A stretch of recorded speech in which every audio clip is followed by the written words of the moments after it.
To prove her devotion to Jesus, the nun whipped herself every night. She could only sleep peacefully after hitting herself 1,000 times. Ellie had been considered a divinely chosen saint since childhood, so she was worshipped by the people. To better pray for the villagers, Ellie chose to become a nun at the convent when she grew up. She also worked as a teacher for the children. But on her first day of class, Ellie noticed a little girl staring at her in terror, as if she had seen something terrifying.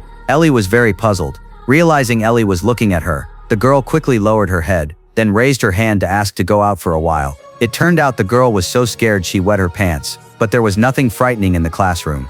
Ellie didn't pay much attention to the girl's strange behavior, but after class, while looking through the convent's photo album, Ellie suddenly noticed a photo was missing. Strangely, the missing photo had appeared in Ellie's bedroom. Just as Ellie was feeling confused, a nearby stool suddenly fell over. The loud noise startled Ellie. She carefully picked the chair back up. As she was wondering why the chair had fallen, a heavy knock suddenly came from outside the door. Ellie called out loudly, but there was no response. She cautiously approached the door and pressed her ear against the wooden door to listen.